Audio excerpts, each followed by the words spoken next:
말씀의 제목은 다윗의 기도입니다. 다윗의 기도. 오늘 우리가 읽은 본문은 다윗의 언약, 다윗 언약에 대해서 다루고 있는 역대상 17장 후반부입니다. 여기에는 하나님께서 다윗에게 주고자 하셨던 놀라운 약속의 말씀들에 대한 다윗의 감사, 다윗의 찬양을 다루고 있습니다. 다윗은 하나님을 위한 집을 짓고자 하였지만 하나님은 그것을 불허하셨죠. 하지만 하나님을 향한 다윗의 마음을 하나님께서는 깨달아 아셨고 또 그와 그의 후손들에게 놀라운 은혜와 축복을 말씀해 주셨습니다. 그리고 다윗은 그 모든 하나님의 말씀을 듣고 난 후 하나님이 베풀어 주신 은혜와 이 복에 대한 감사를 담아서 그렇게 하나님을 찬양하고 감사의 기도로 나아가고 있음을 보게 됩니다. 특별히 오늘 새벽에는 다윗이 하나님께 올려드렸던 이 은혜에 대한 감사의 기도, 이 기도의 본질이 무엇인지, 그것을 통해서 우리가 깨달아야 될 영적 교훈은 과연 무엇인지를 함께 살펴보고 은혜를 나누어 보고자 합니다. 첫 번째로 다윗의 기도는요, 우리의 뜻을 이룸이 아닌 하나님의 뜻을 알게 하심에 대한 감사의 기도였다라고 하는 것입니다. 우리의 뜻을 이룸이 아닌 하나님의 뜻을 알게 하심에 대한 감사의 기도였다. 19절입니다. 여호와여, 주께서 주의 종을 위하여 주의 뜻대로 이 모든 큰 일을 행하사 이 모든 큰 일을 알게 하셨나이다. 오늘 보면 19절에서 다윗은 하나님이 자신을 위하여 큰 일을 행하시고 또 그 큰 일을 알게 하셨다, 그렇게 고백하고 있습니다. 여기서 말씀하고 있는 큰 일이라고 하는 것은 과연 무엇이겠습니까? 그것은 바로 하나님께서 역대상 17장 전반부를 통해서 다윗과 다윗의 가족과 다윗의 자손들에게 또 이스라엘 백성들에게 허락하셨던 복을 의미합니다. 이것은 단순히 다윗 한 사람에게만 적용되어졌던 축복이 아니고요, 적게는 다윗의 집안, 더 넓게는 이스라엘 전체와 또한 인류 전체의 운명과 맞닿아 있었다라고 하는 사실이죠. 다윗은 이것을 큰 일로 고백하고 있습니다.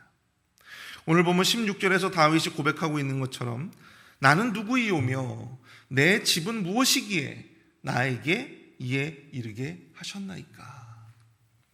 다윗 스스로 생각해 봐도 다윗은 미천한 목동 출신인데 하나님의 은혜로 말미암아 지금 이렇게 한 나라의 지존의 자리에까지 올라와 앉아 있는데, 그것도 모자라서 하나님께서 다윗과 다윗의 왕조와 또한 다윗의 자손들에게 이와 같은 영예와 이와 같은 놀라운 축복을 허락해 주시겠다라고 하는 그 말씀을 들으니까 다윗이 얼마나 감개무량하고 얼마나 그 은혜가 큰지, 하나님의 약속과 하나님의 축복에 의한 그 큰 일을 자신으로 하여금 그것을 알게 하셨다라고 하는 그것에 대해서 다윗은 감사를 고백하고 있는 것입니다.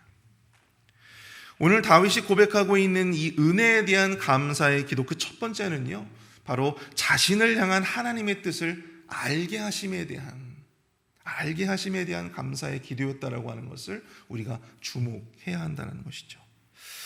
사랑하는 성도 여러분, 우리가 여러분들 너무나도 잘 알고 있듯이 다윗이 정말로 원했던 것은 무엇이었습니까? 다윗이 하나님을 향하여 정말로 원했던 것이 무엇이었어요? 그것은 바로 하나님을 위한 집을 짓는 것이었습니다. 성전을 짓는 것이었어요. 그것이 다윗의 수건 사업이었잖아요. 하지만 그것이 하나님으로 말미암아 좌절되었습니다. 불허되었어요. 하나님을 위해서 내가 무언가 해보려고 하는 어떤 그런 마음을 먹는 것도 어렵지만, 여러분, 그 마음을 거두게 되는 것은 더 큰 고통인 것입니다. 하나님을 위해서 뭔가 이 헌신을 해보신 분들은 아실 거예요. 내가 하나님을 위해서 내가 정말로 마음을 들여서 물질을 들여서 내가 뭔가 큰 헌신을 좀 하고 싶은데, 그런 마음을 가지고 내가 헌신하려고 노력했는데 그것이 좌절되어졌을 때, 그 헌신을 마음 먹는 것보다 그것을 거두어 드리는 것이 얼마나 더 큰 고통이고 얼마나 더 큰 인내가 필요한 것인지 여러분 다 아실 것입니다. 근데 지금 다윗이 그러한 상황이었다라고 하는 것이죠. 다윗은 나단 선지자로부터 자신을 향한 하나님의 이 속마음이 무엇인지, 하나님이 자신에게 어떤 마음을 가지고 계시는지, 어떤 계획을 가지고 계시는지를 이 나단 선지자로부터 알게 되었다고 하는 사실입니다. 그리고 자신을 향해 하나님이 어떠한 일을 하시고자 하시는지도 다윗은 깨닫게 되었습니다. 자신의 기도 제목이, 자신의 수건 사업이 좌절된 것이 나름 상심일 수도 있고 실망일 수도 있었지만, 다윗은 오히려 그 상황 속에서 하나님을 찬양하고 또 하나님 앞에 감사의 기도로 나아가고 있다고 하는 것이죠. 우리는 소위 감사라고 하는 것을 이야기할 때 내가 생각하고 내가 계획한 어떤 기도의 제목이 이루어졌거나 아니면 내가 간절히 원하고 바라던 것들이 성취되어졌을 때 우리는 하나님 앞에 감사하는 마음을 갖죠. 그리고 또 그럴 때 감사할 수 있는 나름의 조건이 생겼다고 생각하기에 우리가 감사할 수 있는 것입니다. 그러나 오늘 본문에 나와 있는 이 다윗의 기도에 드러난 이 감사는요, 자신의 뜻이 이루어짐에 있지 않았어요. 그리고 자신이 원하던 것을 성취하였음에 있지 않았습니다. 자신의 뜻보다 하나님의 뜻이 이루어지는 것, 또 작고 미천한 자신에게 하나님의 그런 큰 뜻을, 하나님의 그 마음을 깨달아 알게 하시는 것 그 자체로 그는 감사하고 있다고 하는 것입니다. 하나님과 내가 어떤 그런 마음을 소통할 수 있고 그 마음을 공유할 수 있는 그런 관계가 되어졌음에 다윗은 감사하고 있는 것이죠. 여러분, 우리가 신뢰적인 관계, 친밀한 관계, 우리가 그것을 어떻게 알 수 있어요? 그것은 바로 서로의 생각과 이 마음의 상태를 가감없이 이야기할 수 있는 상대이냐, 그렇지 않느냐, 바로 거기에 있지 않나 생각이 듭니다. 여러분, 내가 누군가를 신뢰할 수 없어요. 내가 누군가에 대한 마음이 좋지 않아요. 그러면 여러분, 그 사람에게 나의 모든 것을 오픈할 수 있어요? 없잖아요. 말할 수 없습니다. 내 진심을, 내 본심을 이야기할 수 없어요. 가장된 거, 거짓된 거, 그것을 이야기할 수밖에 없지 않겠습니까? 내 생각과 내 계획을 함부로 그 사람에게 오픈할 수 있어요? 없잖아요. 신뢰적인 관계가 아니기 때문이잖아요. 친밀한 관계가 아니기 때문 아니겠습니까? 여러분, 우리가 기독교를 계시의 종교라고 합니다. 계시라고 하는 것이 무엇입니까? 감추어져 있었던 것이 드러나지게 되었다라고 하는 것입니다. 하나님은 우리를 향한 구원의 계획을요, 꽁꽁 감추어 놓지 않으셨어요. 하나님은 여러 선지자들을 통해서 당신의 계획과 당신의 마음을 이스라엘 백성들에게 알게 하셨습니다. 깨닫게 해주셨어요. 그런데 그래도 알아먹지 못하고 그래도 깨닫지 못하니까 어떻게 하셨습니까? 당신의 아들을 직접 보내신 거예요. 당신의 아들을 직접 보내셔서 하나님의 그 구원의 계획을 알게 하시고 전달하게 하시고 깨닫게 해 주신 것입니다. 하나님이 그만큼 우리를 사랑해서죠. 하나님이 그만큼 우리와 친밀한 관계를 맺고 싶어 하시는 것입니다. 그런데 우리 교회에서 특별히 이제 교육자 회의를 할 때, 그러니까 교육자 회의를 하면 보통 한 2시간 정도 하거든요. 2시간, 기본적으로 한 2시간 하는 것 같아요.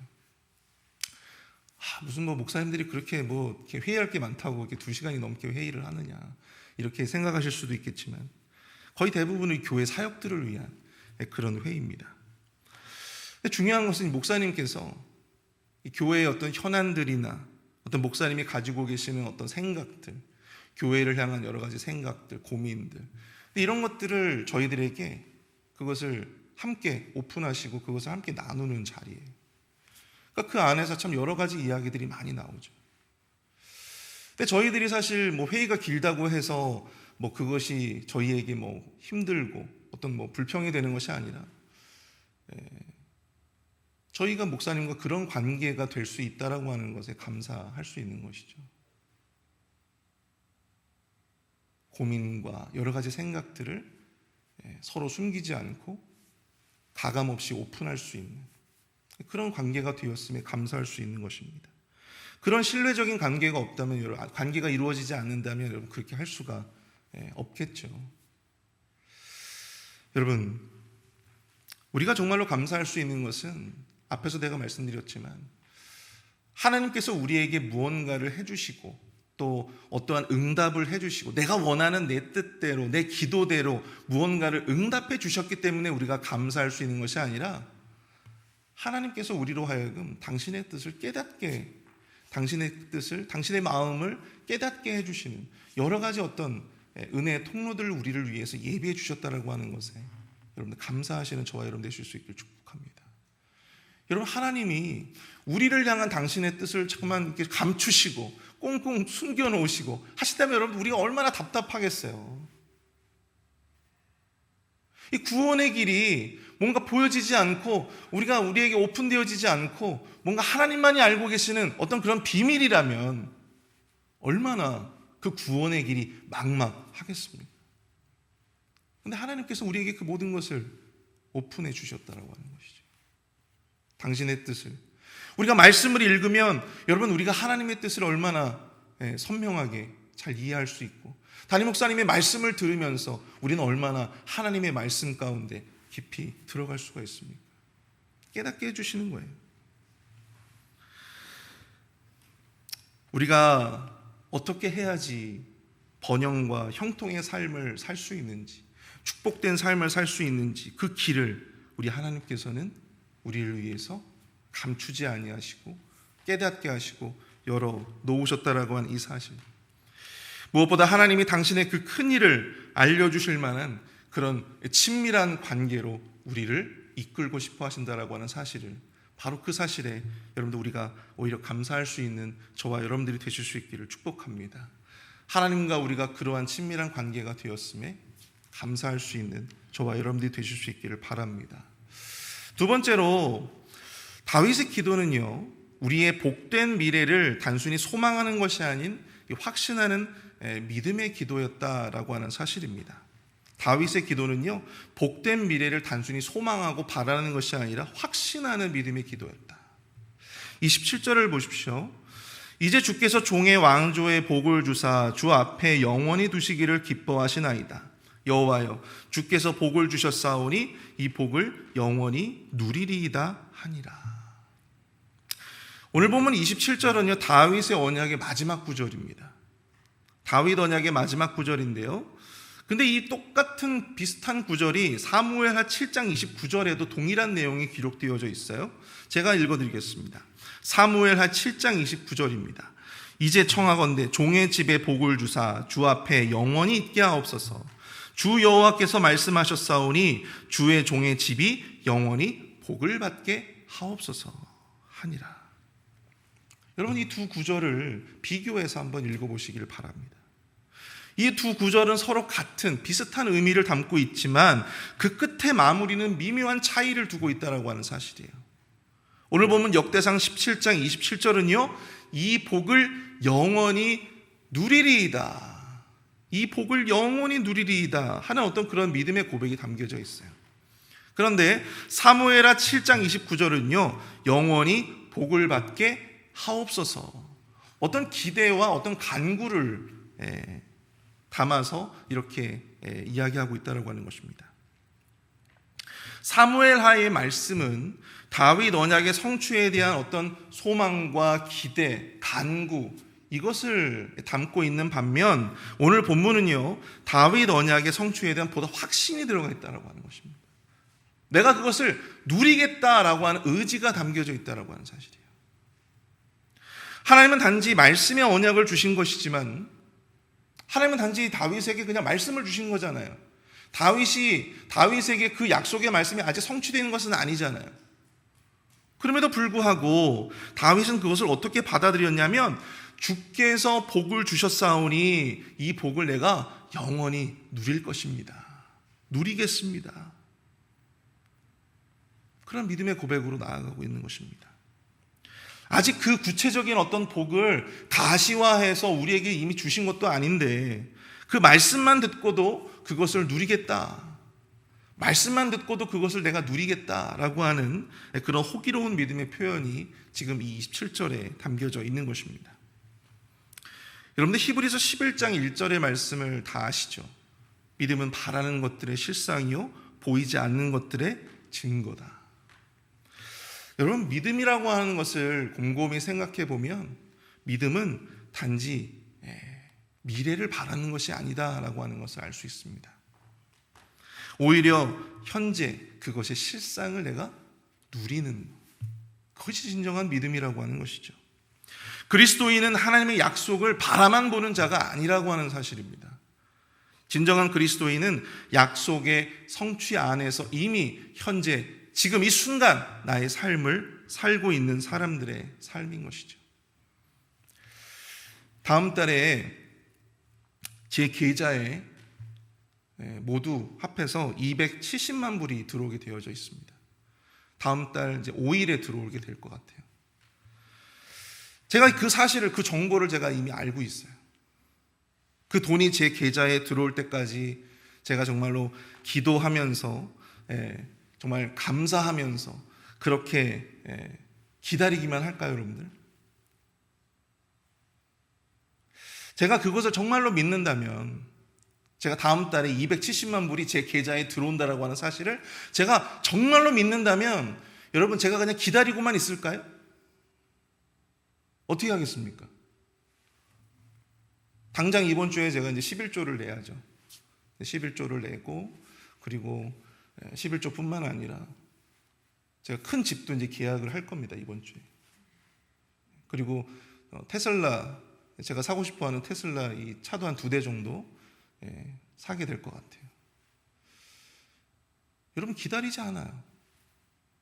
270만 불이 다음 달 5일에 들어오는데, 여러분, 그것을 정말로 확고하게 믿는 자는요, 기다리지 않습니다. 지금 당장 저질러 버려요. 그렇지 않겠습니까? 뭐하러 기다립니까? 다음 달 5일이면 들어오게 되어져 있는데. 믿는 자들의 삶이 이렇다는 거예요.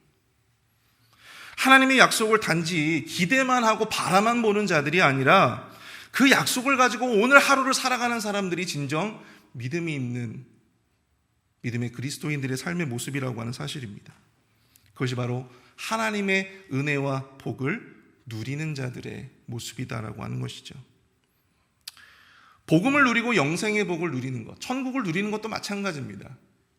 저는 개인적으로 어떤 사람들은 전천년주의자도 있고 후천년주의자도 있고 그렇지만 저는 개인적으로 무천년주의자예요.